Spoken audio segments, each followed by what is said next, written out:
DRYSIDE, can we both agree not to talk about headliner Lewandowski today, please? Yeah, 100%. We'll just keep it between ourselves. I don't think anybody's noticed. Brush it under the carpet. And it'll all disappear in a few weeks. Agreed. Hey guys, how you doing? Has anyone been trading headliners Lewandowski's this weekend? Oh, Lift off and the clock has started. Roger, 0G, and I feel fine.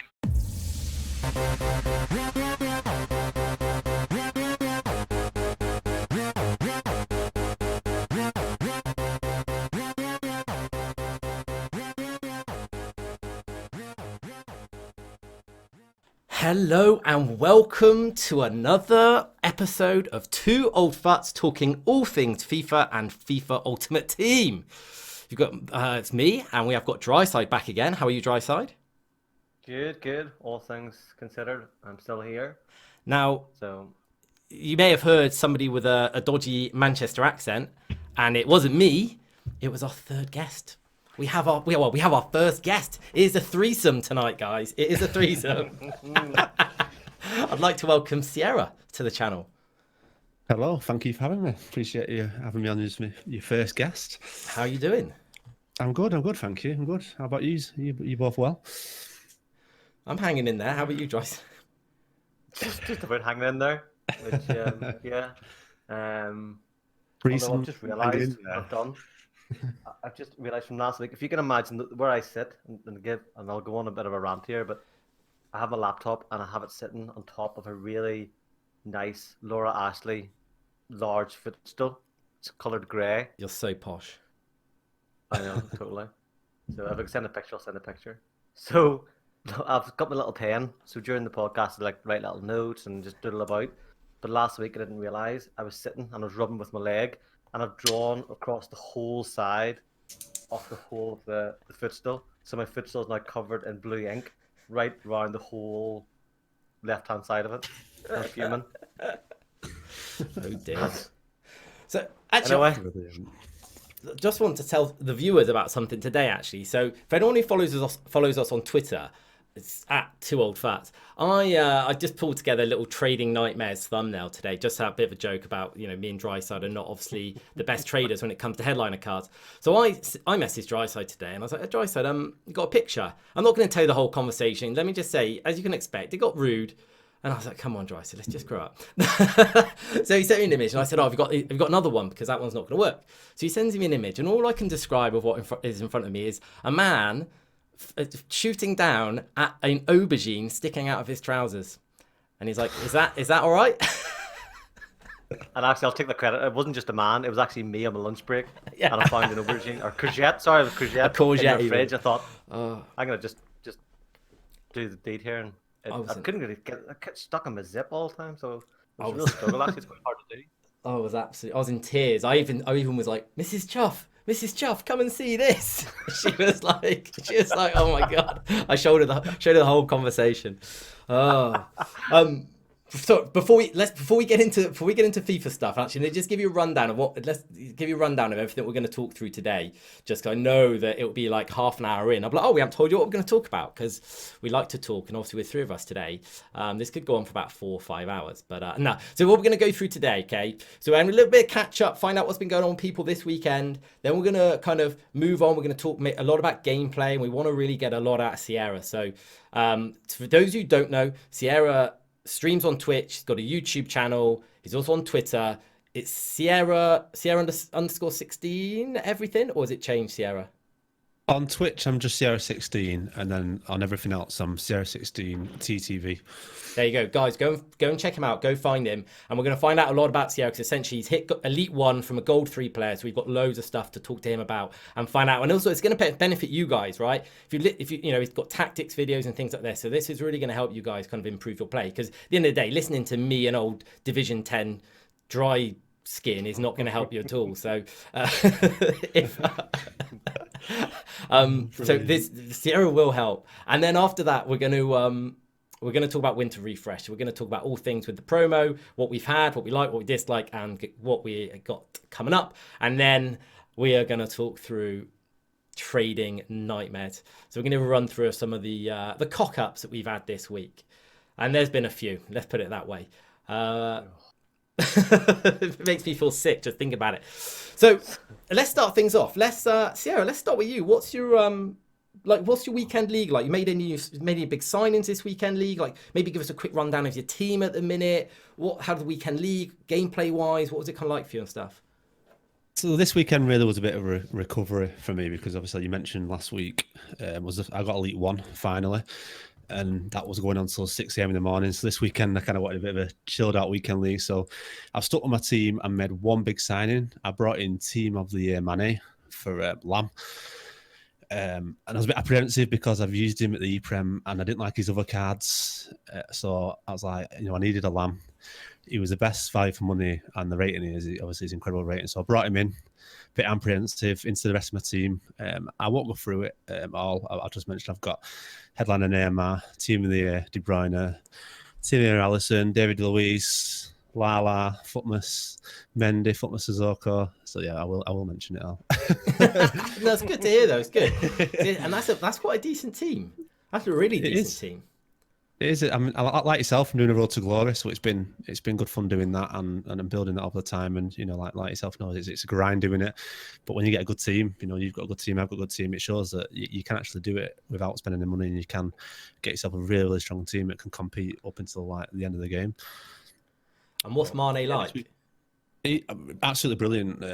Literally, from normally the Lamb and the Ram don't really contribute that much in terms of goals and assists. They're more kind of like, they create chances for other players to come in, and you use a bit of winged abuse a little bit. But Mane has literally played, I think he's played like 20 games, scored I think 16, 15 it was, and assisted about 8.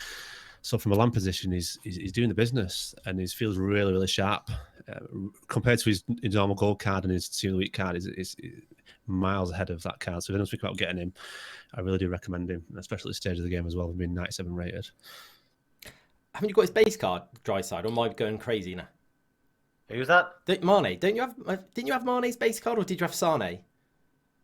Sane, that was a long time ago. Oh, a long time ago. See, I've got his Player of the Month, and I used his base card. His base card feels better to me than the Player of the Month, and I used his Team of the Year for the first time the other day in a draft, and he felt crazy. I think they've done something wrong with that Player of the Month card, and then they didn't even upgrade it. Yeah. No, it's a shame, isn't it? Because obviously that Player of the Month card is really good, and obviously missing out on that upgrade, which I know you'll go into a bit later on. It's a bit frustrating. It is. How did you finish up this weekend? I stopped at Gold 1, 20 wins, and I had 2 losses.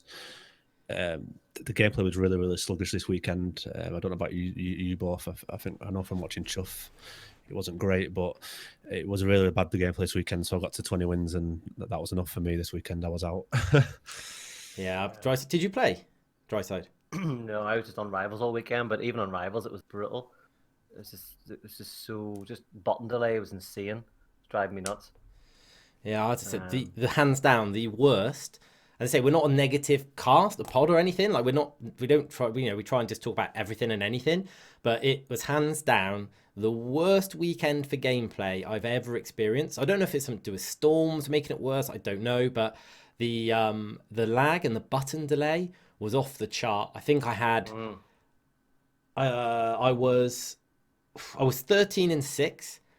And then yesterday afternoon, I wasn't very well yesterday, so I didn't stream. But yesterday afternoon, I played some games, and I had 6 games where it was fantastic, like felt brilliant, and I won them. Funny enough, I won them all, and then it went to pot, and it was luck whether I won or lost. And I won 2 and I lost 2, and I ended up 20 and 8. Won 2 and lost 2, and it's pure luck. Like the games I won, I probably shouldn't have won. The games I lost, I shouldn't have. It's just pure luck as to how the lag went and the button delay. And I think you had a message from somebody who said the same. Yeah, I think that's the problem. I think what's the most frustrating thing is the inconsistency, because on Friday, like Friday night, it was completely fine. Then playing with the exact same team that I have, exact same matches, it was just brutal. I couldn't play it. And then you start, blaming different elements, and I'm thinking, am I sitting too far away from the PlayStation? Is it just me? Actually, at a point, I was counting the number of seconds between passes. So it was actually, at one point, I think I got to 2 seconds between the pass that it wasn't making. It's mad. That is, the gamepad viewer. So what I know you've got this, Sierra, as well, haven't you? But the gamepad viewer on stream is really handy. So if anyone has kind of like capture card software, whether you stream, do videos, if you have that capture card, gamepad viewer is a really good thing, because you can put your gamepad on, you can record it, and you can actually play it back. And if you want to, in your like video editor, and you could see the delay you're getting. I actually haven't done that, but you'll be able to see it, because the gamepad viewer is pretty instant when you press the button. So I agree. I had it where it's literally at 1 second, it'd be like press, pass, and it's just ridiculous. Yeah, it was definitely a 2 to 3 seconds delay. Like you could actually visibly see it. I know when you're trying to like react to your opposite player's movements and you run past them. By the time your player actually turns to try and tackle them, you've got problems, haven't you? Changes the whole way you play, because you can't defend at all with your defenders, because you just can't. You've got to play drop back. Essentially, you have to just get everyone behind the ball and just kind of keep them still and hope that eventually they're going to pass it into you, because they can't really control their players. And that's what I found anyway. It depends on the style. Like I like to play from the back and play out and build up from the defense to midfield rather than going long balls. But if you're playing long balls, you probably don't really notice it as much. Maybe apart from offside runs, you probably get a lot more offsides. But I mean, you're trying to play at the back. It just makes you so clumsy. You're conceding silly goals. It's painful. It's a thing that we've asked for many a times, isn't it, to get that fixed? But who knows? It's sad. I talk about this every week. It's just sad. It's sad seeing it on Twitter, like just the community destroying itself, destroying itself over something that we should get. Really, the gameplay should be standard, that it's consistent as long as your connection and stuff is, and it's it hurt me. I'd say this weekend I didn't enjoy playing it when it was like that, and say 100%. That's obviously why if you loved it, DRYSIDE, would you have qualified for Weekend League? If you were really enjoying Weekend League, would you have gone ahead and was it time constraint, or was it kind of like other things are more important than playing Weekend League because it's not really that fun at the minute? I think mainly because I knew I wasn't going to on Friday playing the games because it was Valentine's night, so I was never going to get on because I was so busy making a dinner for myself just to sit in my own. Oh, Valentine's, yeah. What making lonely night in with it, DRYSIDE? Yeah. So I was just curled up with a cushion and just cried for a while, and I was alright. I got through it with Twitter. Was it a microwave wheal for one? No, he gets a family size microwave just for himself. Yeah. I really just I ate my way through it, really. So it was comfort eating. So I had 2 starters, 2 mains, 2 sides, 2 desserts, and a full bottle of wine. So all in all, it was a great night. I was full. Love that. I could have been like, my marriage could have ended on Valentine's Day in the fact that I did put this on Twitter for anyone to see, but I got my card. Was it 2 days before? A couple of days before we went away. We went away for a night. We did our Valentine's Day kind of the day before Valentine's Day, and then I'm terrible at I buy cards early, but early for me, like a week before, a few days before. But I never write them until like the night or when I'm going. And I went to write the card, and I'd written it, and then I was just about to do the envelope, seal it, and I looked at the front, and it said, "To my wonderful husband." I was like, oh no.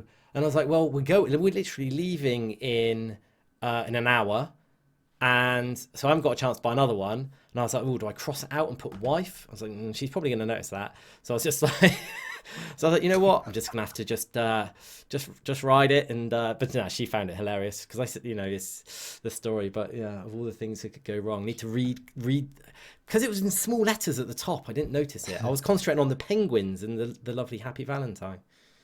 Do you leave your writing the card until the very last minute in case your feelings change? No, I just forget all that is. I'll tell you what though, because in this day and age we don't write much, do we? You don't write much with a pen. Like, I don't write much with a pen at all anymore. So unless I'm scribbling on a notepad, which I can't even read what I write sometimes. But honestly, I was writing this card and I couldn't write my name. I was like Ricky, and I was literally the K and the Y just looked really like a line. I was really struggling to write. My hand was aching after writing 4 words because we just don't write much, do we? It's all typing these days. Yeah. This autocorrect pen is so shit. Oh, right. Let's move on, and let's get talking. Let's dive into Sierra and Sierra's story. I'm actually really interested to hear this. In fact, I was going to talk to you about this more. So, me and Sierra did a YouTube video on my channel the other day, Team Trumps, with a forfeit. One of us, the loser, had to take an ice bucket. So we're chatting, but I didn't want to ask him too much about kind of the Elite One and getting there and what you did in that. So I wanted to save it for the podcast. So I think we'll move into that section and try and find out a bit more. So, Sierra, I don't know if you just want to tell us like overview of like how did it go? Gold 3 player? Was it Gold 3 first when you first started FIFA? Give us like a high level of how your run of weekend leagues and stuff. Yeah, so this year, generally at the start of FIFA, I was a Gold 3 player. Last year, I was consistent Gold 3 to Gold 1, and I managed to hit Elite 3 once right at the end of the year when it was pretty much over and everyone stopped playing it. So I don't really class that. And then like this year, like I said, I started as a Gold 3 player, quite quickly moved to a Gold 1 player, and then I think that's where most people generally hit the stumbling block at Gold 1 to get to that Elite 3 stage is like, I'd say, the hardest thing to kind of do and achieve, and it took me a good few weeks to eventually hit that Elite 3 marker. And then from that, I've gone from Elite 3 to Elite 2, and then last week to Elite 1, finally. What did you like? I know this is the first thing that pops into my head, and that's an amazing story because I play it. I've got Elite 3 once this year, but I am that person you're talking about. I cannot get past Gold 1. I think DRYSIDE, you're on a similar boat if you play all your games. I know you don't always get time to fit them in. Like, how? Like, and I know you approached the game very differently to a lot of people, I think, Sierra, in terms of how you prove. But I'm really interested. Like, what did you do to make yourself a Gold 1 kind of Elite 3 choker? Because it's quite quickly, and he went from that to a consistent Elite 3 player who's going for Elite 2. What was it you did? Like, was it watching your gameplay, watching videos? What was the? Yeah, I think anybody who finishes generally a Gold 3 can quite easily become a Gold 1 player with just a few little changes. That's what I personally think, because I don't think it took much for me to go from Gold 3 to consistent Gold 1. And I think a lot of people do struggle with that. But I think, like, for me, I broke it down. So obviously you've got, like, defending's the key thing. Defending's, a lot of people struggle with that. It's a lot easier now than it was when the game come out, because obviously AI assistance, overload ball side, and drop back has kind of changed that a lot. So I think at this stage now, people probably find that a lot easier than what they did a few months ago when we first started. But again, people still make the mistakes of pulling players out of position and so on. So, I'm just like you guys. I know I go and watch YouTube videos on YouTube for defending tutorials, ways to get better. And then the second key thing I think is a big one is running. Is everyone runs with the ball, especially I'd say between like Division 7 to Division 4, maybe 3. And then in your early games in Weekend League, everyone gets the ball and they've got the run button held. Just take your hand off run. I use run very little, only really when I'm on the wings now, or when I'm normal away from someone. That's a big thing, is using your left stick rather than running and taking your time, which then improves passing, improves shooting, allows other players to get forward and join in your attacks. And then the third one, and this was just to get to Gold 1, by the way, the third one is skill moves. Every week I would go and watch, there's a video on YouTube and it's got every skill move on the game. I think it's like 101 FIFA skill moves or something like that. I think I showed it you at the time, Chuff, as well. Yeah. I set out to learn myself 1 to 2 skill moves a week over like a 4-week period, and made sure they were like second nature, smooth with doing them, in the game, and it felt easy to do.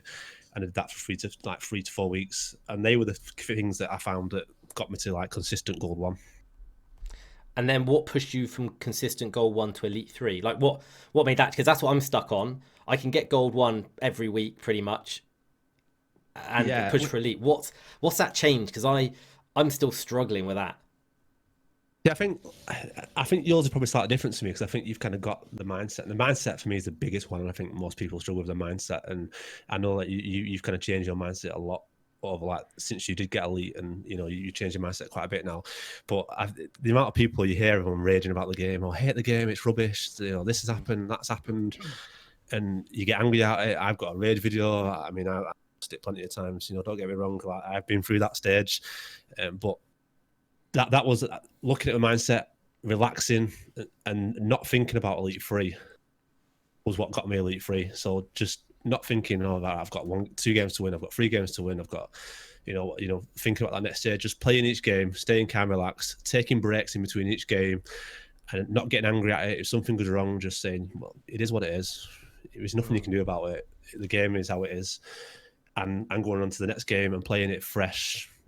Not expect anything. Just play your game, and don't get angry. Do not get angry. As soon as you get angry and you let the game get to you, that is going to flow into the next game, into the second game, into the third game, and before you know it, Elite's gone. And I think for me, that was the one thing that got me to Elite 3, was changing my mindset. Because I knew I had the skills. I knew I could defend. I knew I had skills. I could score. My possession play was good. It was just that mindset of me getting annoyed and not playing my game and getting drawn into what the opponent does. That's one thing I was going to say to you, Sierra, because this is probably something I'm guilty of. You say there, about learning skill moves and really concentrating on maybe using particular ones and getting good at them. I think for a lot of people, and as I said, I'm guilty of this, I approach games and weekend league especially, just FIFA in general, like a real life game of football, and sometimes that just isn't the approach. Do you approach it like a real game of football that you would watch on TV or you played, or do you approach it like an arcade game? I would agree with you. I think I used to approach it like a video game, and last year I approached it like a football game. Like football, real life. Last year I approached it like real life. Tried to play real life football. At the start of this year, I probably did try to do that a lot, and then I think to get the higher level, you have to separate yourself from what you're watching on TV, and the fact that you want to do counter attacks, you want to run down the wing, cross it in, head it in, volley it in, you want to score these perfect goals. It is a video game. There is certain things that work on FIFA, like near post shots and things like that. You have to kind of separate yourself from real life football and play the video game, play what's in front of you, and once you learn what works and what doesn't work, that's when it becomes a lot easier, and you get your wins and you get rage quits, and because you are kind of playing the meta. I don't like to use that word, but the meta, what FIFA meta is, you have to give into it. You do have to give into it, unfortunately. That's something I find, like formations. People saying the 4-2-3-1 is the meta formation, or there's certain cards or meta cards. Do you try to use that to your advantage more so that it's like, well, watching what you're lining up against, the person you're lining up, watching their formation, thinking, right, if somebody's playing a very odd formation, could I take advantage of that, or things like that? Probably not now. I probably used to, but now I don't really. Like I said, the meta is like 4-2-3-1, 4-4-2. I'd say they're the only 2 formations that are really used, the higher levels, like elite levels, Division 1 and so on. And then obviously your meta players like Neymar, your Mbappe's, your Messi's. I've got a few in mind that aren't so meta, but I also have got meta players I like to mix up a little bit. But yeah, I kind of, it doesn't really matter who you play, I think, at this stage and what players they're using, because the majority of people have got a team now at this stage in the game capable of getting Gold 1, Elite 3, I would say personally. Yeah. From what I'm seeing and who I come up against, there's not many teams that I would say you can't get Gold 1 with that. You can't get Elite 3 with that. It's only when you get to like Elite 2, Elite 1 where I think you'd be like, well, you need 1 or 2 players to kind of push on to that stage, unless you are amazing at it, like the #Harrys and people like that. Yeah, and it's interesting the approach you've taken, because the amount of times that people either on stream, and I asked this on stream the other day, and I'm guilty of this to an extent. I say to people, do you think you're going to get better at the game just because by continuing to play the game? So you think, if I just play FIFA for 10 hours a day, every day, I'm going to improve. I'm going to get Elite 3, Elite 2, Elite 1. Or do you actually take an approach of how to improve? And most people said, I just play more. And I do a hybrid of that. I obviously play a lot, which is probably actually a downside sometimes. But I do try and pick things that I try and put into my game. But I do fall into my old ways. So I like a way, there's certain ways I like to play. And obviously they're not the best ways to play. But I think that's a really important point for anyone that is listening, is that, it's what I'm kind of glad you said, because I hoped it would be that. You picked things you wanted to do better. So you watch videos of skill moves and you practice that skill move until you had it right each weekend. You looked at videos and learned that the best way to play is calm, not to sprint so much. And I think, so for anyone listening, really pick up on that improving your game isn't just a case of playing. And I don't know if you guys both agree with this, but I think it's not just a case of playing 10 hours of FIFA a day. That isn't going to improve you. You need to do things like, right, how do I improve? There's certain ways I need to play, and then practice those, and that will improve you. It's almost like real life. Like if you do a sport in real life, playing that sport will only take you so far. It's the things you do outside of it, like football, for example, watching top class footballers, watching what they do, the positioning, how they play, learning things that you don't know. FIFA's no different. You have to take the time to look at every aspect of your game, and it's probably a lot for some people to take in, because people obviously it's just a video game. It is just a video game, and obviously I stream it, you stream it, so we put a lot of hours in, like a lot more than what most people can put in. So it's obviously a lot easier for us to kind of think, right, well, I'm gonna do this, I'm gonna do that. So it's like you'd have to pick nuggets of areas you want to improve on, and like I said, use your time wisely. I think that's the key thing for a lot of people. I'm interested to get both your views on this. People always come in and people always say, "Oh my God, you've got a God squad, you're always going to win." Or somebody be like, "They've got R9 up front, I've lost this game." And like, no. I personally believe, especially like this stage of the game, I think that what contributes to a great, like the chance of losing, I reckon it's like 25% team, 75% the player. In terms of like pros could beat me with a bronze and silver team. Like that's my view. I don't know what your guys' thoughts are, but I think it's like 25-30% team. The rest is all about the player. I don't know what your thoughts are. Be interested. Yeah, it's I say this nearly every week when we talk about this. The people that I fear the most coming up in weekend league or rivals are people with average teams. They're the ones that worry me. If somebody has a God squad, I just take the game as it comes, and if I get anything from it, I get something from it. But yeah, the people at this stage, especially this stage, if they have got an average team with average players, not average players, but not your £1 million plus cards, they're the ones that I'm wary of. Yeah, I totally agree. I think as long as you've got 1 to 2 key players in your team that can do that something special, you're fine with a lot of goal players even. I think it's at this stage in the game, like I said, most people have got a team more than capable enough to achieve what they will want to achieve in weekend league and rivals, definitely. Because overplaying is I'm an absolute nightmare for this. I get a new big player and I overplay. And one thing you said, Sierra, which is so true of what I do, and I notice I do it more and more the more stressed I get, especially if I get closer to the elite stages, I do it more in a game, is sprint. Pick the ball up and I just sprint forward and I close off all the space that I could use to kind of drag the players around and let players make runs.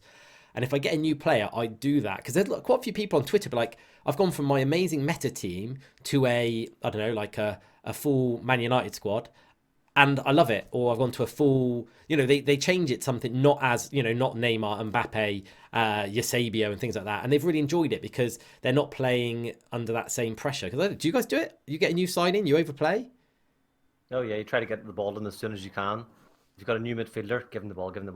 And tries running around everyone. Striker. Yeah. Yeah, give it to striker, shoot every time. Go why? Just take a step back and just play. If something happens, it happens. But I think as well, you're right about I do it all the time. I'm so guilty of it. Is holding R2 sprint. But I also heard is there a setting in the game? I only heard this week actually. There's a setting in the game you can turn that off, so it's as soon as you touch the sprint R2, it goes into full sprint. Whereas at the minute, your default settings are as long as you slowly do it, it'll take that couple of seconds to build up the pace. Well, it's more that the way it's set at the minute is you if you want full sprint, you hold the button fully down. If you only hold it halfway down, you get half a sprint, so you can control your sprint speed. So if you just press it all the way down, you'll get to top speed at the same time, I believe. But it's just the fact if you don't hold it all the way down, which I think some people, maybe not everyone does. If you don't hold it all the way down, you may not be sprinting as fast because it's like you can feather it, so you don't have to be sprinting because so you can kind of adjust the speed manually with it. Interesting. Yeah, that is there. Yeah, it is. I've not really played with it much. I think I've got it on the one where it's gradual, so it depends on the pressure you put on the foot and stick. Are you manual jockeying or have you got it on assisted? Because I know default's assisted. I tried it on manual. I think it was after speaking to you, and it ruined me because I was just over jockeying all the time. But are you manual or assisted? I'm assisted. I'm You're on assisted default. as well. Yeah. Okay. Yeah, And you, I'm Sierra, default, are you on default assisted or have you changed? Oh, me? Yeah. I'm probably on default as it is. Oh, sorry, Sierra. Yeah, DRYSIDE. Sorry. Yeah, on default as well. yeah, Honestly, default. one of the hardest things changing that. Not as hard as this non-assisted passing, but it still messed me right up. Just over jockeying all the time because it helps with assisted. It helps the speed of the jockey. So I was just finding that I was literally jockeying past opponents because I was just jockeying really fast. It's amazing how much it helps. I think people's fear as well, if your settings, and I find this going, oh, I'll change a few settings and see it helps me, and then I'll try it in Rivals. But by the time you get to Weekend League, it's a completely different game anyway. Yeah, definitely. The opposition, so you're thinking it's not a true reflection of maybe that change you've made because you're going sometimes up a notch, a level. It's hard. Yeah. It's hard to practice with things like that as well. I love the objectives. We've said it before. It's very hard because like I play this game every single day, all day. I still find it very hard to get all the objectives done and practice with my main squad. Like, I really don't get much time. So you don't get as much time as in previous FIFAs to really practice with your main team because you want to do the objectives for the free cards. And I've often thought about not doing any objectives for a week or two to try and really practice with my team. But I always get sucked into doing them. That's another key point as well. I think I've mentioned it to you as well. Like, that's something that I stepped back from. So I concentrated on. I forgot about objectives, just left them, and I concentrated on division rivals, getting as high as I can, get myself into Division 1, and then playing consistently with my team against these players at this level, rather than doing the objectives to improve my game, to improve the weekend league. I think that's one thing. It's really difficult, especially as a content creator like yourself, because the last thing you want to do is be on stream grinding rivals against people with drop back. You want to be finding entertainment, you want to be doing objectives, you want to keep it fresh, doing different things. And it's the same for the people at home. Like, they want to be doing the fun stuff, getting these cards. They don't want to be sat doing rivals, playing tough players. But that is one of the things that if you do want to improve and you do want to get like elite upwards, you have to kind of sacrifice and almost be a bit boring and do that side of it to improve your game. It's funny. I thought of something else, and this is another thing that bringing the real life football into likes of weekend league for you, Sierra, when you moved up that kind of up to elite level. Do you have any when you're playing football? I played football. I would always put my left boot on first, or I'd put on my shirt back to front, take it off, and put it on again. Do you have any superstitions? No, not really. I just like to make sure. Again, this is something that is in all walks of life, and everything you do is I make sure I've got a big bottle of water with me. I make sure I've had like a decent meal. I've got a protein bar and staying hydrated. Just that's more with me. More it's about being prepared. Like if you go into the gym, if you're at work, or whatever you're doing, you've got to look after your body as well, which then affects your mind. And that's more kind of what I do rather than superstitions. It's like, right, I want to make sure I've got my drink, I've had a protein bar, I'm ready to go. It doesn't come to the point where you look around your desk and you don't see your protein bar and you think, oh shit, that's it, that's elite gone. No. Stream over, weekend league finished. If I can't get a protein bar, I'm out. Don't care how bad the servers are, I'm out. Need protein. It's the protein bar's fault. And you play most of your games. I know actually now you play all of your games on the Sunday night, don't you? Yeah. And you start at what time? Like UK time, about 9 or 10? I generally do a couple between like during the day. I'll get myself to like 8 wins generally by about 6 p.m. Before I'm ready to kind of like zone out and hit it hard on a Sunday.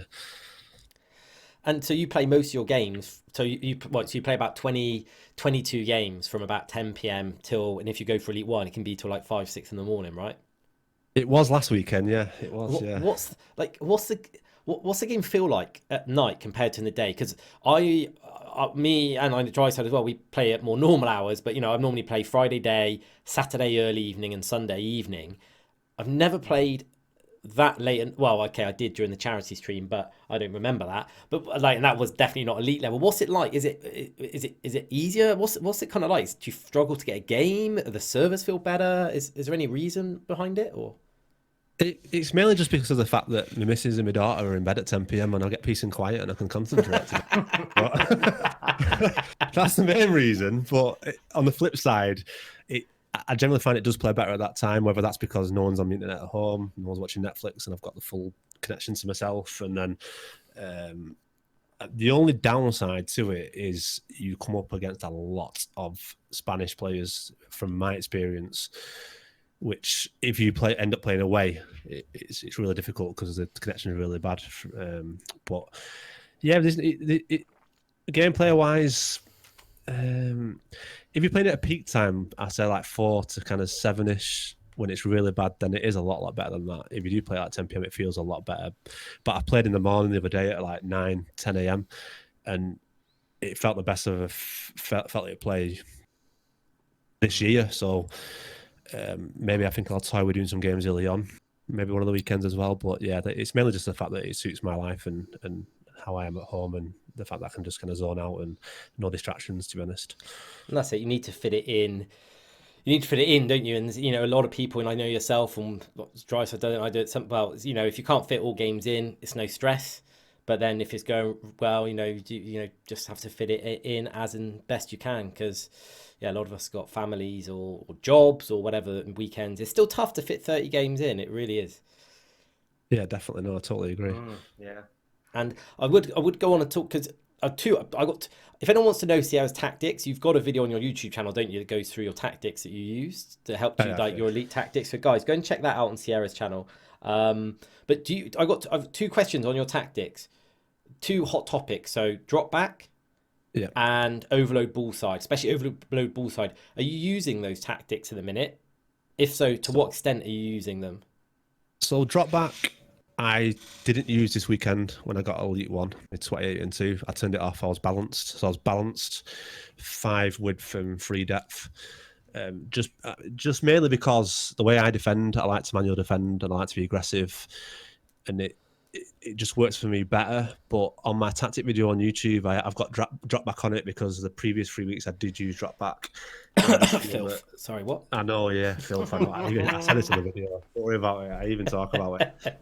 But as a player wanting to get better, it is. It's sweaty. It's horrible. But you have to utilize everything that is in front of you while it's there. So I mean, I would say use drop back, but use it so you can concentrate on defending. Don't use it so you can just not control the players and let everyone get back and then AI get the ball. I just find it's a great tool to take your mind off people and being in position, because if you play balanced, you have to manually switch players really fast, move into position and press, whereas if you play drop back, all your players will reset into the position and you don't have to worry about it. Then you can just concentrate on the player you're controlling and try and break the player down. That for me is the main difference.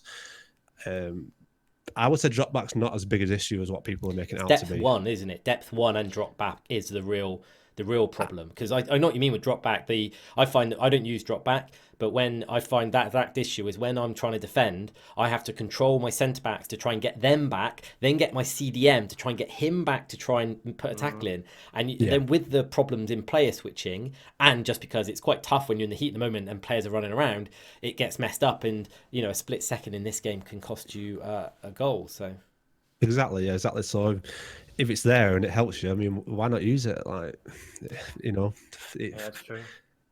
People might say, "Oh, using drop back," but so what? Like, well, it's there. I don't think that's a major issue. Like I said to you, I think it's a combination of drop back, the combination of one depth, the combination of the power of overload ball side, and the combination of the fact that it was so easy on this game to let the AI do things for you. I think it's a combination of the things. I don't think it's one single thing that is causing the game to be so boring in that respect and so frustrating. And have you been using overload ball side as well? I do, yeah. But I mean, I've known about overload ball side for quite a while now, because I speak to Richard Buckley, who's is a commentator for the pro event. So he let me into a little secret about that quite a while ago. Thanks for telling us. the pros have been using it for a while. Like since the beginning, I think the pros have been using There's it. one or two pros, yeah, that I think, because when I did the FUT Weekly podcast, I was on there with Scaldy and Mr. Dory, the coaches, and I can't remember who it was. They're saying there's somebody who's been using it from the very, very beginning, but I think a lot of them are doing it now. And like every game, most weekend league games, I'd see all of their players just coming over to the side of the pitch. Yeah. It's not that hard to counter, but if you spot it, I think it's. If you use attacking fullbacks and like hug sidelines, you can break it down. I think it's just when you come up against a team with really high level defenders like Timothy Van Dijk, David Luiz, and all the really top class defenders, then it becomes really difficult. Or you're playing an opponent that's very good at defending. That's when the issue is. I think it's frustrating. I'd rather not be there. I mean, but like I said before, it's there. It's a tool to be used until they take it out. So if you want to get better and get better results, you're going to use the tools that help you defend and concede less goals. No, it's true, because it's a game at the end of the day, and you've got to do whatever. If you're playing COD, you're not going to just run around with a pistol trying to beat everyone. You're going to go and pick the best. You're going to use your other gun, your main gun. You're not going to be like, oh no, I'm just going to use my pistol, because you do whatever you need to do to win the game. And I guess FIFA. I see the point with that, and with FIFA as well, stepping aside from it being a football. And don't let it frustrate you as well when you come up against it. Like everyone's like, oh, he's using drop back and ball side, and I say it, but I don't let it annoy you. Don't be like, oh, look what he's doing, and then you get frustrated, and then you push it and you try too hard, and then you get countered. Just take your time, play your game, and the chance will come. It will come. Some games might go extra time and penalties, but there's nothing you can do about that until they remove it. You've just got to keep playing your game and composure. Yeah, exactly. Wise words. DRYSIDE, have you got any other questions for Sierra on any like kind of gameplay or anything like that, or should we be happy to move on to? No. Can I add one key thing? Of course you can. So one key thing I recommend you to do, anybody wanting to improve, I think you can do it on the PS4, you can do it on the Xbox. If you just Google how to do it, or obviously if you stream, you can do it. Record your games and watch them back, and analyze your own games and watch what you did wrong and what you do right, and that will help you massively. Yeah, no, I agree. That's I think that's quite important, isn't it? You can see it. I've done it before, and I've looked, and I'm like, oh my god, why didn't I just? The amount of times when especially I'm in a flap, and I'll break through and I shoot in a position I don't need to shoot from. Well, if I do one pass or two passes, I've got a free man to slot it in. And I notice watching pros, they pass. Could shoot, might not go in, pass, back round, shoot open, goal, definitely going to score kind of thing. Yeah, wise words. Yeah, it's funny because we all do that when we're watching somebody. And I found that when we done the whole funny thing when I came on and done a coaching session with Chuff live and stream, but when you watch somebody, it's very easy to criticize them. Well, actually, it wasn't easy for me to criticize. Well, it was extra easy for me to criticize Chuff. But people, if you watch your own gameplay back, you will notice those little mistakes, that extra pass, that too much time on the ball, or too many skill moves in the wrong position. So yeah, you're right. Watching videos and come from a coaching background, that's key. No, agreed. So, okay, we are going to move on to our next segment. We're going to move on talking about some of the content we've had, and obviously we're in the middle of winter refresh right now. So we're going to have a little talk about that. So I think first of all, let's talk about what we've had so far. So I think, guys, I just want to kind of hear what are your opinions. So let's start, Sierra. What's your opinion of winter refresh so far? Obviously, there's a bit of like no one to watch. Only upgrading players that got a 3+. What's your general thought? I was pretty disappointed, to be honest. I liked the idea of the new winter refresh card. Fancy like the bluey winter refresh cards. They look nice, and the fact that they give some players a lot of a bigger boost, like Bruno Fernandes, for example. Don't talk about him. And even Ibra, a lot of people using Ibra, which hence is why he's so expensive. He's 1.3 million on PS4, isn't he, or something stupid like that? That's it. So he must have something. It must be a reason why he's that doing. He must be usable as well as the hype. It must be okay in game. But I just feel that it was a real kick in the teeth for everybody who was waiting for players that they've already got in the club to be upgraded and excited about that, of which I was one of them people, and I'm guessing you both was exactly the same. Yeah. I I was on stream at the time when it came out, and I was fuming. I was absolutely fuming. I sent a strongly worded tweet and everything. I was fuming. My player of the month, Mane, needed to be 93 rated. Do you think it was just lazy though from EA? Because normally do not do like you'll easily do like 100 upgrades. Oh, more than 100, I think. Refreshes. You It's could huge. do a load. Did they do 50? Was it even 50? Yeah, they only did 50, the top 50, and that's top 50 so of just 3+. So, I mean, it's normally a couple of hundred players that get upgraded, I think. Yeah. At So least. lazy. And did they not used to do as well downgrades? They did. years That ago? was I think that was FIFA 17 was the last one, or Yeah. FIFA 18. I think rumor has it, and I don't know if this is true, but it probably makes sense, is downgrading a player doesn't sell packs. Like, if they downgrade, I don't know, if they downgrade Van Dijk to an 89, I'm just making it up, then nobody cares about packing an 89 Van Dijk and anymore, so it doesn't help sell packs, which I guess makes sense. And Yeah. I'm not really fussed about downgrades anyway, actually, because No, you don't really want to downgrade. no, but it's You're right, it doesn't sell. it was really, I think it's, I don't get, I've really struggled to even get my head around, because there's nobody in the community that would tell them. There's no pro, there's no game changer, there's nothing on Twitter which would tell EA Sports that the community want that. I just don't get it. I wish that EA, because Twitter's a huge place for FIFA, right? I don't know how many people, but I don't know, but a rough estimate of people who play FIFA Ultimate Team, this is, so not other game modes. How many people are active on Twitter that play Ultimate Team? What do you reckon? 50%? 60%? Yeah, easily. Why don't they do just do a poll on Twitter for some stuff? It'll give you don't have to go by it, but just put a poll out. Do you think, like, It gives you an idea. just give an idea, why don't they bring the community in and actually use Twitter for, Twitter is an evil place, and it's becoming an evil place in a lot of ways, but it's also such a good place. And they could do polls to help them get some feedback from, however many, they got 8 million followers. I'd love to see if they put a poll out saying, do you want upgrades just for people who get +3, or do you want it for people? I know it gives stuff away to people trading and making coins, but I'm sorry, if you have a game with a transfer market, people are going to trade on it. That's like, you are giving them the platform to do it. So you can't complain that they do it, because it's like having a moan at people for playing FIFA when you're the ones making the game. You're giving them the thing to do. They should do it, and then they'd really see how stupid some of these ideas are, because I don't know one person who's happy with the, I don't know, you guys, you may disagree, but are you happy with the 3, only those ones getting upgraded? No, I just don't think. I think they don't trust the community. First of all, they don't trust people to make valid reasons for doing things, because it's so toxic. So why don't they do things like when they picked out at the start of the game people to test the beta and use that kind of system for feedback? Because just putting a poll out on Twitter, you're just going to get haters. No matter how good something is or how great an idea it might be, they're always going to be so negative. True, but with a poll, you just select, like, they get comments on every tweet they ever send, but you can hit a high number of people. So, like, if EA put a tweet out about that, yeah, they're going to get loads of responses. Like, what you should be able to do, and I don't know if you can do this on Twitter, and I imagine that social media, with all the stuff with the news, and we won't get into it, but, like the abuse of Caroline Flack and things have come up, and what Zaro and Corey and stuff experience is abuse.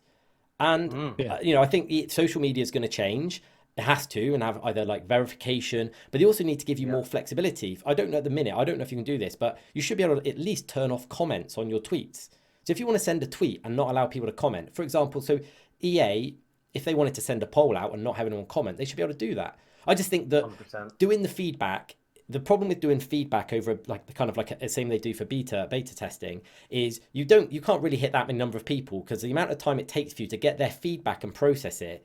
Like, if you try doing 300 people, that's going to take a long time, and 300 people is actually nothing of the community. Whereas a poll, and don't have to follow what the poll says, but if you put a poll out and 98% comes back saying one answer and you've had 1 million votes, I think that tells you that probably that's a better idea. I don't know. It's just an idea.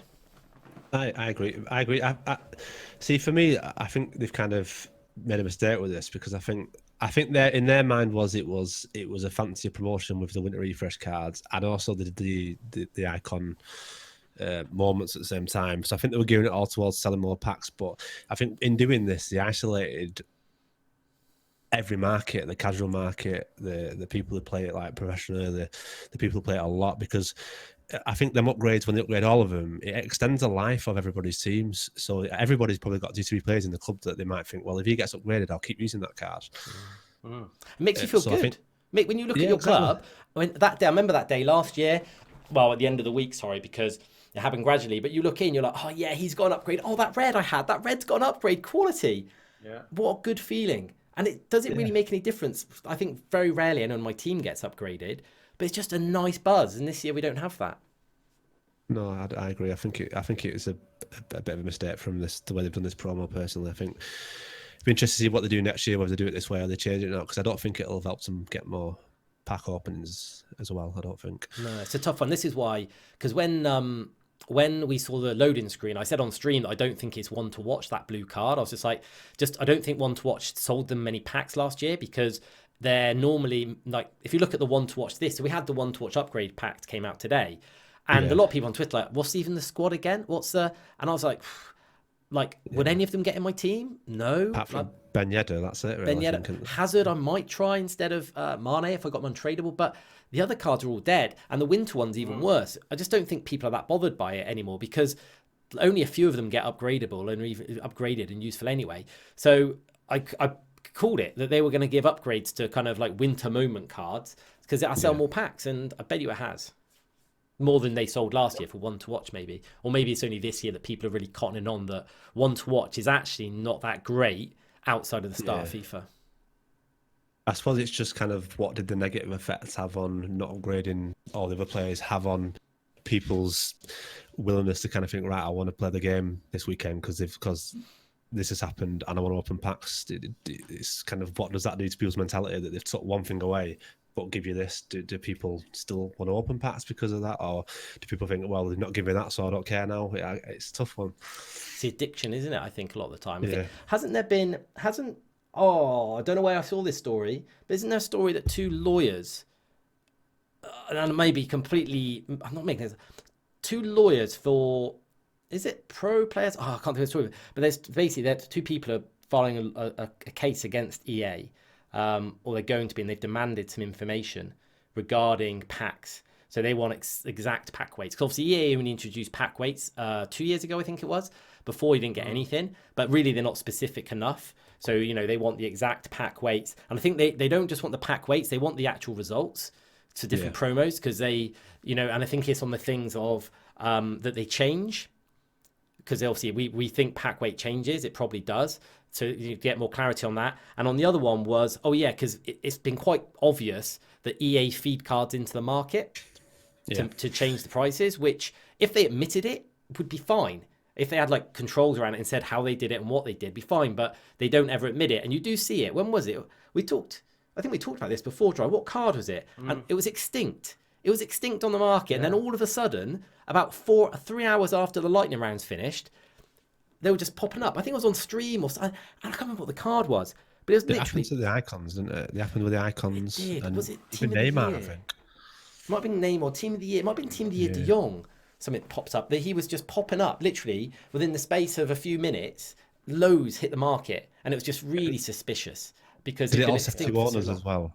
It had 2 owners as well, I think, didn't it, on the ones that they did? Yeah, that was it, because somebody tweeted, I think like Matt HD or somebody tweeted about it. So, but I think there is some kind of case. I don't know if it's true, by the way, anyone listening, it's one of those things you saw on Twitter. It looked pretty true. And no, it's a tweet to a news story.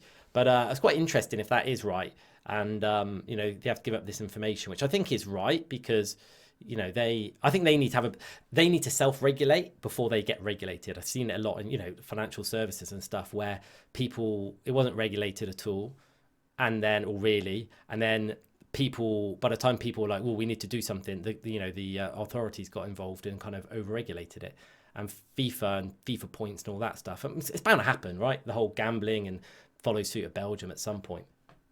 Yeah, 100%. Has anyone heard of Twitch Pack? Have you guys, like, so many people pop in stream, have you got your Twitch Pack? Have you got your Twitch Pack? It's kind of like, EA, please don't tell us about Twitch Pack if you don't tell us when we're getting it, because everybody is going to want to know when we can get it. Yeah, I've seen tweets with the code in saying it's coming. I think it's Foot Watch, I think. They've put one on about it. Yeah, I did see Donk actually. I saw Donk retweeting it earlier with the one to watch.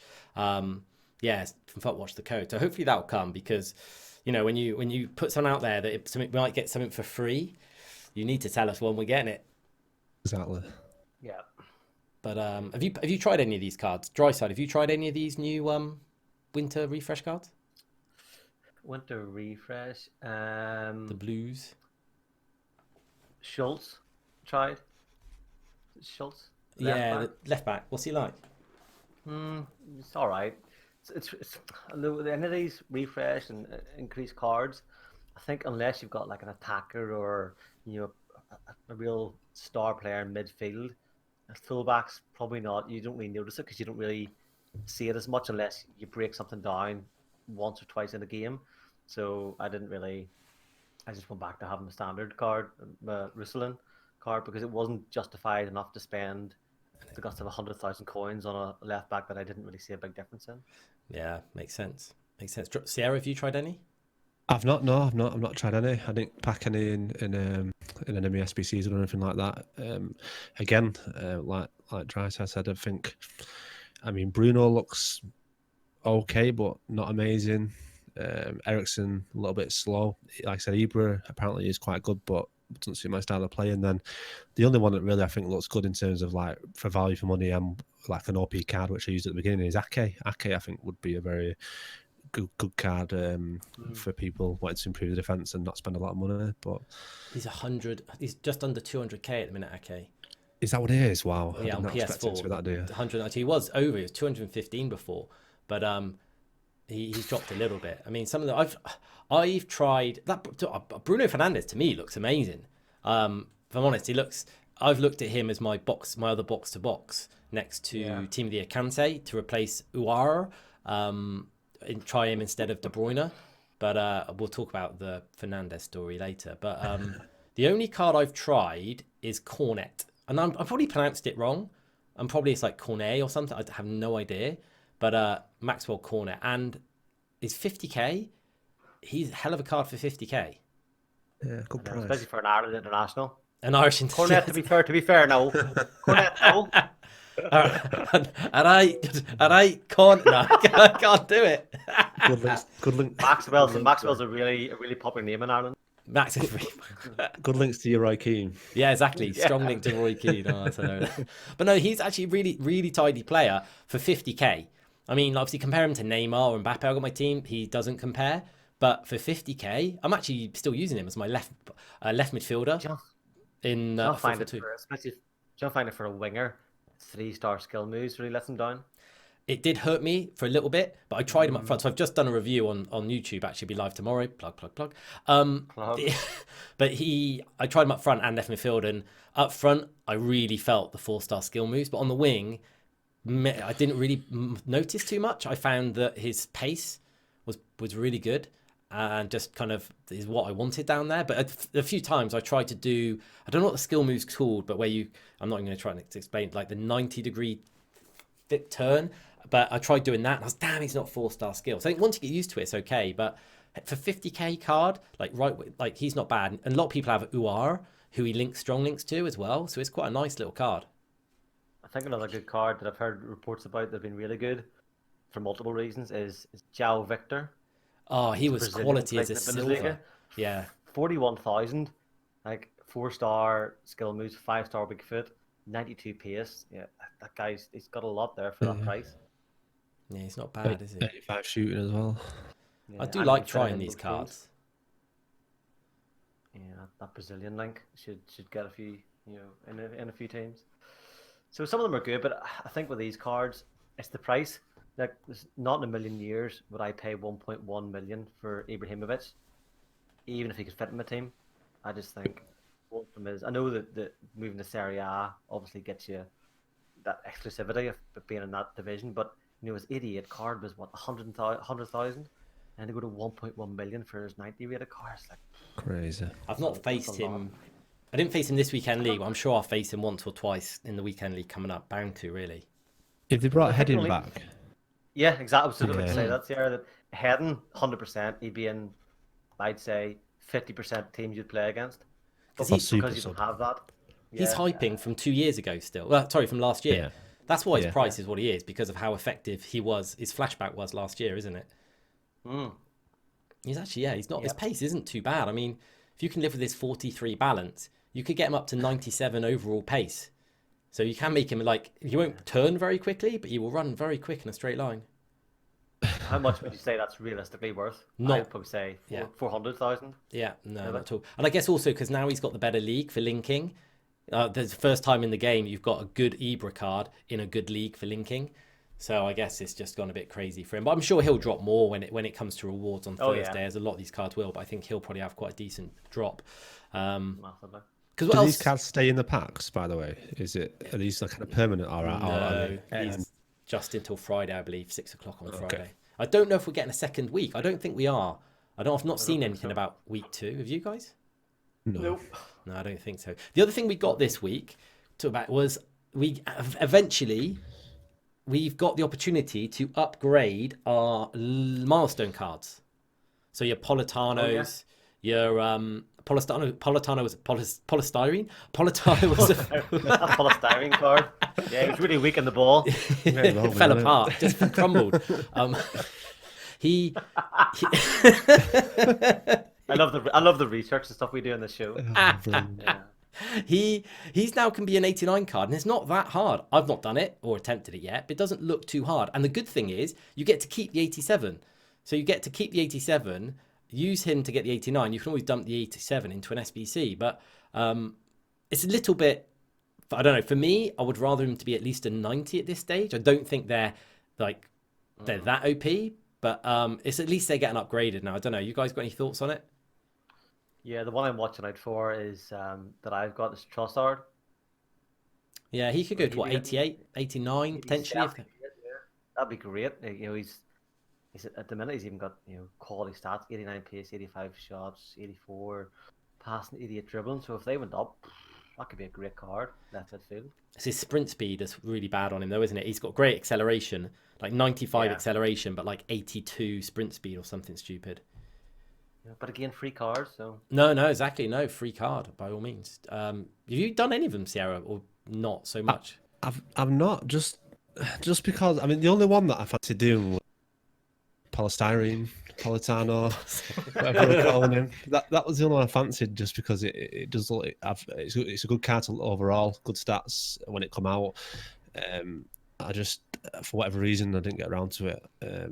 But... I just feel that they've missed a trick with this. I really think they could have had some fun and really boosted these cards a lot, or even like they did with the Osimhen and the Daniel James and the other cards where there was like 3 iterations of it.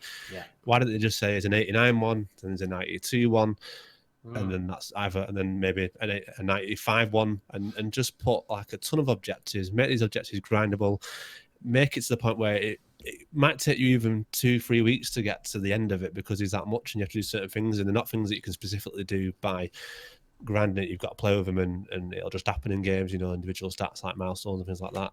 I just think they've missed a trick with this whole milestone player objectives cards, personally. I agree, because what they could have done is link it to, because the only thing they can control the amount you do is weekend league, because you can only play a max of 30 games a week. So if they set it to, if they were like, right, if we were going to introduce an 89 and a 91, I don't think, maybe a 93 as well, then you could set it at one objective for the 89 is you've got to play 30 weekend league games. The objective for the 91, one of them, obviously there'll be other ones, is you've got to play 90. And the next one, for the final one, you've got to play 100 and whatever. So at least they can tailor when you get that card, but you're grinding towards. That'd be quite cool. But hopefully next year we'll get a lot more of this, because I think that they did the league ones, and then they were like, oh, we kind of haven't done this right because people aren't that happy. And then that's prompted them to change it slightly and kind of, prompted them to do the Daniel James and the Simonons, because that's really kind of what we want. That's much better. Because they was good, them. I quite enjoyed doing them. Yeah, no, they're really good. I have enjoyed them. There's just so many. I'm going to be doing objectives tomorrow, and honestly, it's great. I love it. I'm not complaining, but it's just like, where do I start? I got Simonin. I'm not going to do Zaniolo because he's just waste of time. That Politano to do. There's the Bundesliga milestone that I haven't done yet, just to get the base card, and then you've got the upgrade now as well. Moy Gomez had an upgrade today. Well, we've got new League SBC players coming in as well, haven't we? Yeah. Do you feel that this has been a real experimental year? Like they've had ideas, and like obviously they changed that these cards from the seasons ones to these. I feel like they've kind of had a plan and changed that plan halfway through this year, and that's why we've kind of half-hearted had some of these things, and then we've had some other things like they did with James, and for example, where they thought, let's just trial it on this before we put it onto that for next year. That's the way I feel about it. Yeah, I think you're right. FIFA 20 now feels like FIFA 21 beta the whole year. Let's just start throwing things out and see gauge. Like Chuff was saying about the whole Twitter polls and stuff. I think the whole year is going to be a poll for them to see if people love the content, especially. Well, and that's what they're doing with the split of because they'll be monitoring it to the main stat for them, which is revenue, and the split of promos. Yeah, like that. I'd be interested to see if that stays or goes next year, because I guess the only reason they're doing that is to try and get more money from us. But I wonder, who knows? I'd love to see the results, the revenues, and that'd be so interesting to be like an analyst at EA analysing all the, I'd love that job. I would love to be a financial analyst there for Ultimate Team. That'd be amazing to see it all. They'll even see the completion rates on like these James and Osimhen and like Politano and all that. They'll see kind of which ones people have picked up on like the most, and hopefully next year they can tell that. So like they'll say, well, more people completed this one, so they enjoyed that, and then they'll bring us more of that. Hopefully, we'll see. And I think the one thing that EA have done so many changes. As you said, they've done so many changes this year, literally just one after another of things that are different, which I guess some of them have been great, some of them have not been great at all. But we'll see what the rest of the year bring. I just need that mid-icon pack so I can sell some of my fodder. See if I hear that mid-icon pack one more time. Thing is, I don't want a mid-icon. I get about that from you. Well, you know what's funny, Chuff? Guess I did mine on Saturday night. Guess who I got? Am I going to have to swear at you? No, you're not. No, you're going to laugh. You got Laudrup. No. Lippmann. You're not going to get it right, mate. Gattuso. No. Inzaghi. No. For anyone who actually wants to listen to the real podcast, we'll be back in 25 minutes when I've reeled off all 80 odd. I give it away. I said you're not going to get it right. Oh, you got Ian right as well? I did. Right, so me and Sierra have got this so basically, Sierra, well, it's only two things. Sierra sniped headliner Neymar for 3.6 million, dead on 3.6, wasn't it, Sierra? Yeah. When he was trading around 4 million. About a week later, at the end of the promo, the last day of the promo, I sniped him for bang on 3.6 million when he was trading at around 4 million. Very, very random. And then you go and get Ian Wright after I got Ian Wright. Like, not that many people are that lucky to get Ian Wright. And the team of the year as well. We the team of the year one after another, didn't we? Yeah, you packed De Bruyne. I swore at you a lot because it was an hour to go and I hadn't packed one, but I did a few more upgrades and I packed Robertson. This is really cute. Oh, FIFA friends! Oh, FIFA friends! Everyone is listening like, I didn't pack a team you're my of the year. FIFA friends. Sierra, you're my FIFA friends. We've got the same packs. All right, Joyce, calm down. Oh, that's terrible, isn't it? I'm going to for next week, I'm going to perfect DRYSIDE's accent. That's my mission, to say at least one sentence. Right. I think we should move on to... See, Sarah's going to get enjoyment out of this. I know me and DRYSIDE are not, but let's move on to trading nightmares, because there's been a few, and I think we just addressed the one that's everyone knows. Well, maybe not all of you, but anyone who's on stream will know what happened to me and Lewandowski. But I know Sierra had a little run-in with Lewandowski as well. Sierra, can you tell? Actually, yeah. Before we even cover mine, DRYSIDE, can you please tell me what happened with your Lewandowski? Time's up. No. Sierra, come on. Let's force him to tell us. I want to hear.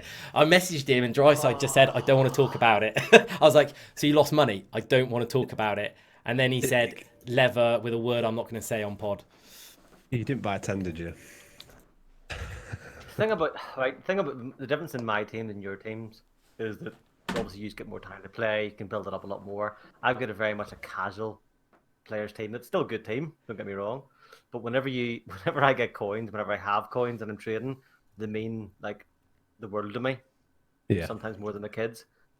So when I lose money, it's a real killer. So I had an idea in my head. You always have your tab up on Fitbin of the team you want, that team you're working towards, and everybody's the same. Everybody will relate to that. So I actually got Werner, and then he got the upgrade, which is great. I thought brilliant, but his price didn't really change. I think it actually went down. But I worked out in my head, if I sold a certain amount of players, I ended up investing. Well, I didn't really invest. I bought some players and got a bit lucky, like Olmo, Future Stars, and made like 20k on that, and some other players. And then on Saturday, wasn't it? Yeah, it was Saturday, because I had kids football, and I come back and I was toying the idea of changing my team again. This is the problem as well. This is the danger when you're not playing weekend league. You tend to change your team a lot, or tend to think about changing your team a lot, because you're not focused on a particular game mode, because you can play about. So, getting from kids football. You're just trying to avoid telling us numbers, aren't you? We want to know numbers. We need answers. So I saw Lewandowski that the match was coming up, the Bayern Munich Cologne match was coming up, and I thought, do you sell my players? This is the first mistake. Do you sell my players now? He's sitting at, and I've got a confession to make, Chuff. I lied to you. I'm not proud of it, but I lied to you. Remember when I said to you I got him at 737? Yeah, I thought that might have been a lie. Yeah, it was a lie. That was the price I looked at on Friday night. He was like 780, 790. No, 800. So on Saturday, it's about, I've rushed in with the kids, got their lunch, we're out playing football, and we've been to football, and we're rushing about. We've got the laptop. It's almost like your friends taunting you. And the two kids were going, go on, buy him. You can make some coins. So I was thinking, right, but I have to sell Werner, I have to sell Olmo, and I have to sell Palacios, was the other guy I got. So I put them up for sale, thinking Werner, I paid 500. Werner was sitting at 460, so straight away I'm losing 40k plus tax.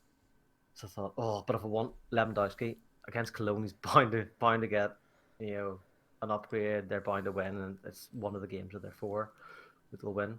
So I thought, right down to like 2 minutes before kickoff, and I had Werner lowest price, like 460. Olmo was at 190, I think. I can't remember Palacios. So it was still literally the clock's ticking. No, 3 of them hadn't sold. So at this stage, this is the panic I was in. At this stage, all 3, I'm losing money on them, right? So I'm losing money. But if they don't sell and I don't get Lewandowski and he goes up, I'm losing even more, because I'm not going to be able to buy him. Oh, I know this situation, yeah. So it's a lose-lose. So literally with a minute to go, all 3 of them sold, bang. So Werner, Olmo, and Palacios sold. So I had enough to buy him. So I went in straight away, 800k, great. So watching the match, literally, I think it was like 6 minutes in, bang, Lewandowski scores. Like, great. Sent you a message. You thought it was like 90 or 89 minutes gone. You sent me a message, a picture, a GIF. Let me just determine. He sent me a GIF of Lewandowski holding a stein full of beer up, and he's obviously struggling from the weight. He's holding his arm straight out, and that was it. That's all I got. Yeah. So I thought, quid's in this. I'm gonna stick it right up Chuff here, because he didn't go for it. I said I'm staying well clear of these headliners. Yeah, I should maybe listen to your advice at times. Actually, no, I shouldn't. So I'm thinking, okay, great. Next thing, we're sitting, me and the kids are sitting on the laptop, refreshing, as you do on a Saturday afternoon with the kids, refreshing your laptop for priceless FIFA players, life lessons. So it went up to, like, after the goal, he went up to, like, I think it was 890. He hit, and I thought, not thinking in any kind of normal sane way of thinking, to go, you know what, make some profit here, sell that, and make profit. I'm thinking, great, he's going to go up by another 100k if he gets another goal. So the match went on, and I was flicking between, because I support Tottenham, so I was flicking between that and the Tottenham match to see what was happening, because the Tottenham match was actually quite exciting. So back and forward, flick back again. We were 3 up. I thought, oh yes, he's got a hat trick. Looked in, he hadn't scored again. Somebody else had scored. So then Tottenham match ended. Watched the rest of the Bayern Munich match, and cut a long story short, if I can, he didn't get that second goal. And then I looked on Fitbin, that dreaded moment of Fitbin, you hit refresh, and you see his price at 714, minus tax after that. So that's what, 40k tax. So I'm sitting thinking, I've lost about 150k here. And then what makes it even worse is later that evening, I hadn't seen any of this. I messaged DRYSIDE just saying, I messaged him some rubbish about my weekend league. And I just said, how much you make on leather in the end? Response, don't want to talk about it. I was like, no way, what happened? Oh shit, I just looked at his price. Did he F you as well? DRYSIDE response, don't want to talk about it. So yours was actually worse than mine. Yeah, that was a killer. But I know that he will. I didn't panic. Like when you shit the bed, you shit the bed. I did. Yeah. It's hard on stream because everyone's like, "Oh my god, oh my god." Just sell. But I thought I've got the players that I want because I want Son up front and I want Mane. So they're the players.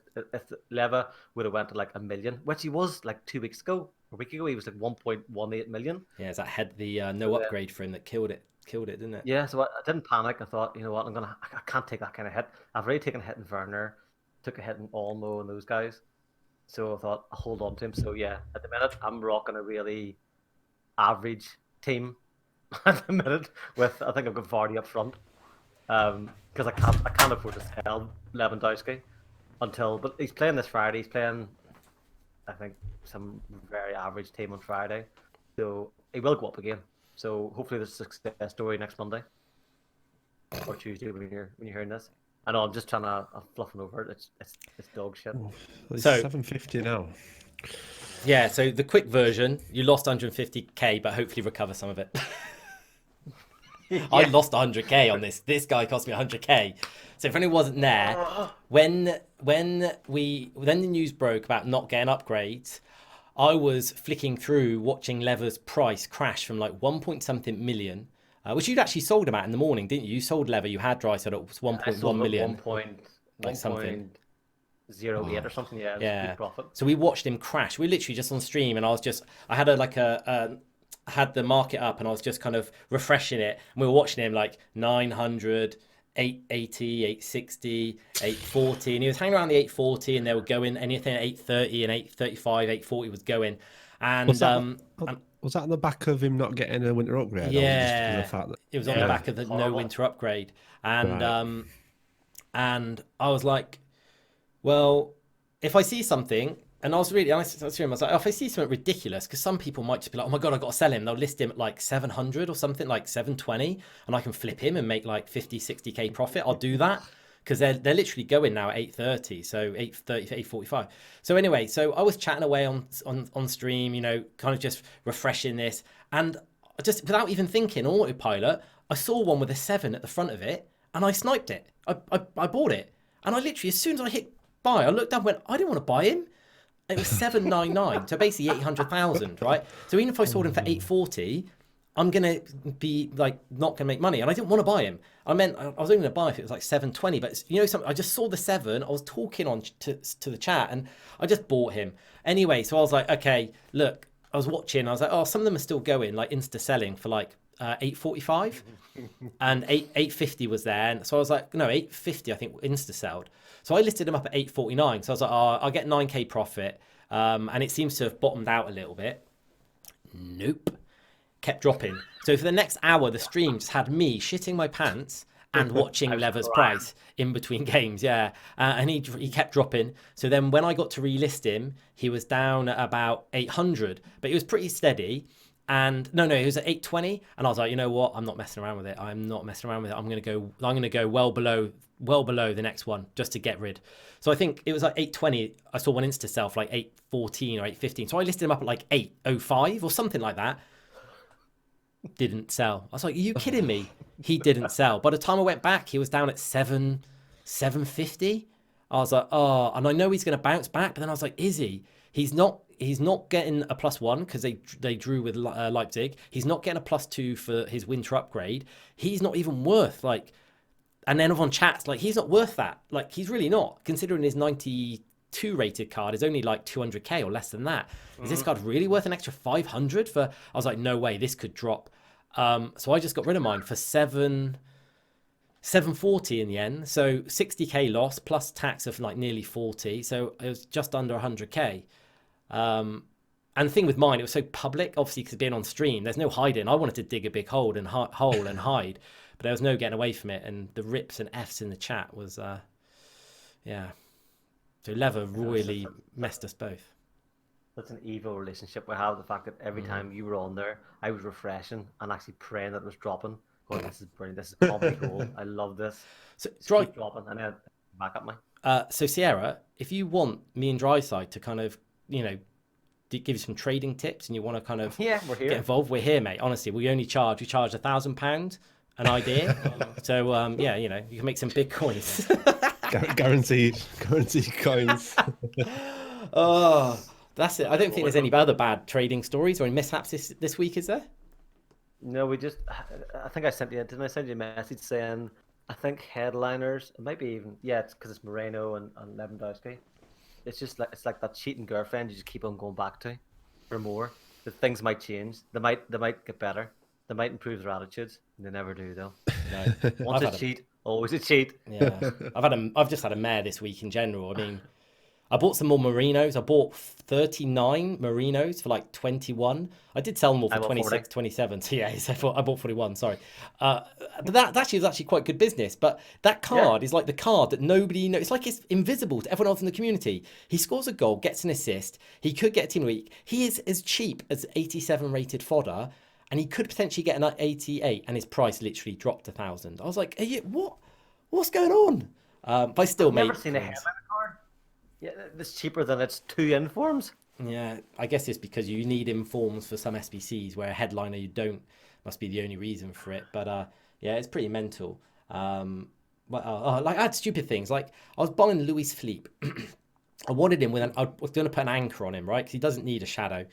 And he was about 184. And I was like, oh, and I don't know why. I was just like, oh, I might buy one with a shadow. I was like, oh, shadows are about 18k. So if I get anything for around 15k above where he is normally, I'll buy him. One popped up, 200, I bought him, great. As soon as I went, but I don't want a shadow on this guy. Why have I just paid 16k more than I need to for a shadow when I'm actually going to take the shadow off? So I did, I went and put an anchor on him. Oh. Brilliant. And then, you don't really want to hear about Fernandez, do you?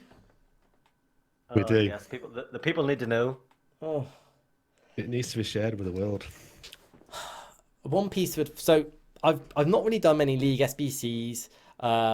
Actually, to be fair, this one was for marquee matchups, but it was part of the same thing. I've not been doing many league SBCs, and SBC, the guy on Twitter and the streamer as SBC, his name is, he's well into them. And when I say well into them, he does like 10 a day, right? Addicted SBC if listening.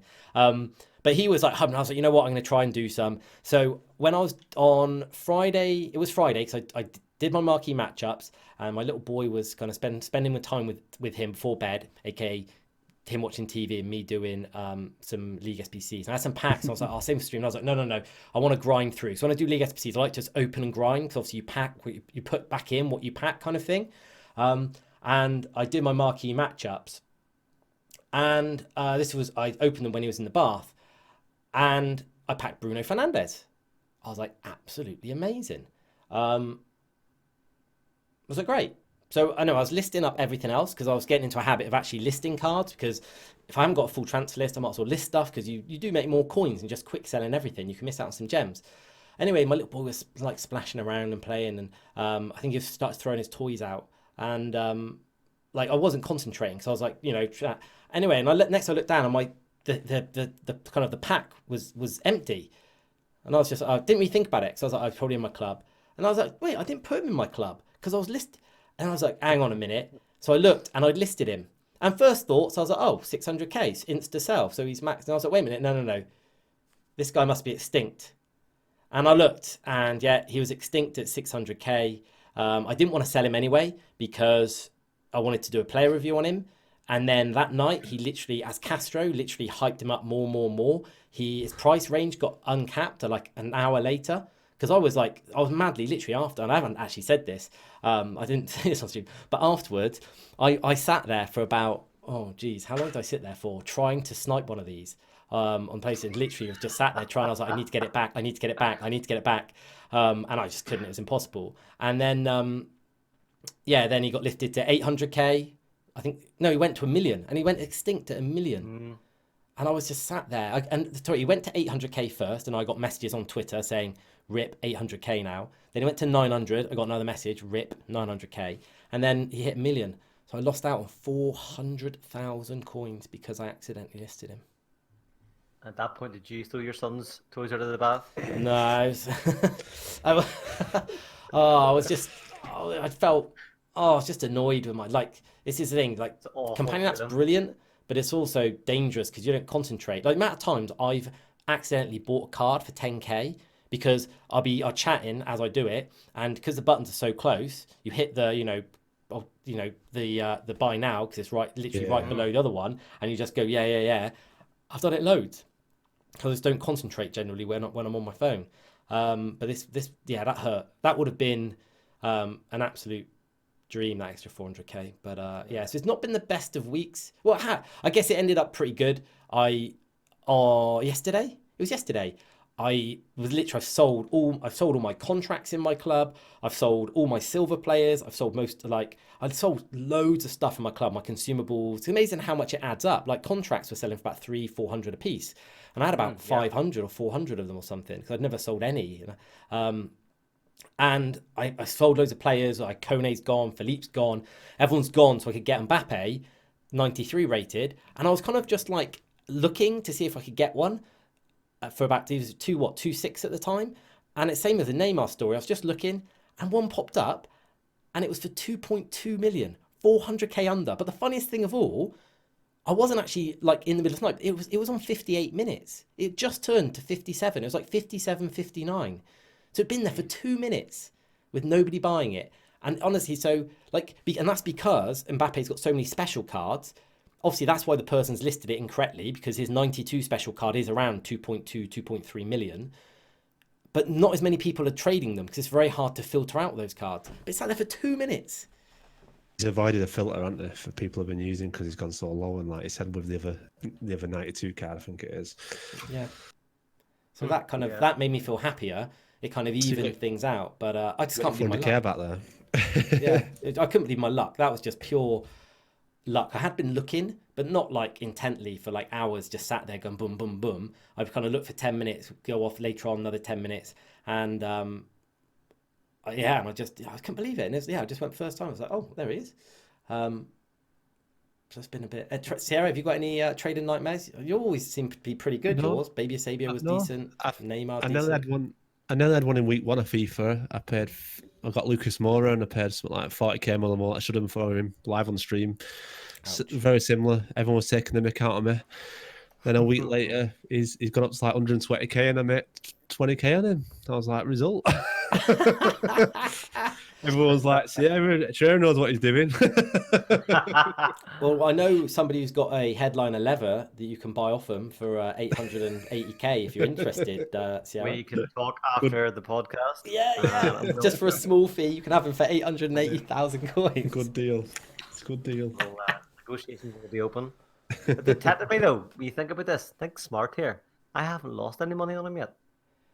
No, that is true. That is true. But you have lost so much more you could have traded with those coins. Yeah.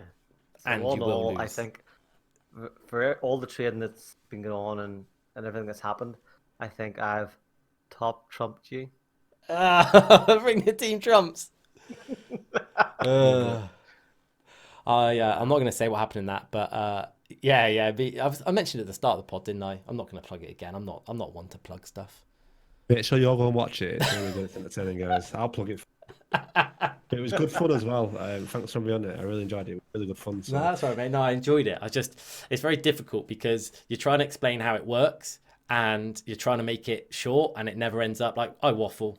And it just is I've been looking forward to doing a few where I don't have to talk about all the rules because it's just annoying for everybody. But no, I really enjoyed it. So guys, yeah, go and watch it and there'll be more. And I think a lot of, and this is something I want to do a lot with the YouTube side, is focus on people just having fun doing different things. I think there's not, you obviously got your big series and your big YouTubers and they're quite cemented, but I think it's quite hard to get collab stuff off and running because you've got to find people are going to work. You've got to find people who can actually fit in the time to do it because it does take quite a bit of time. So, it can be quite tough, but I definitely think there's so much fun content that can be done around this whole stuff. So no, there's going to be lots more to come. And you'll see lots of different games and things. So no, it'd be good. Good times. Good times. I think on that note, we should probably wrap up for the day, and we should all get to bed. We can let Not everyone together. get their ears back. Yeah, not not this week. Let's get that right. And that's it. Anything else from you guys? No, it's good to have you, Sarah. It was good to chat to you, get some insight knowledge into kind of moving up the levels in the weekend league. So hopefully it helps not just us, but the listeners. Definitely no. Thanks for having me. I've enjoyed it. It's been good fun. It's been good chatting with you guys. Yeah, thanks for coming on, Sierra. Appreciate it. It's been good. Definitely, definitely some good tips for people. So on that note, we shall say thank you very much for listening. As always, we'll have another episode for you next week. Until then, make sure if you have any questions for us, please tweet us at 2oldfuts on Twitter. Send us any questions, and we'll have viewers' questions back next week. And until then, Bye. Bye. Cheers, everyone.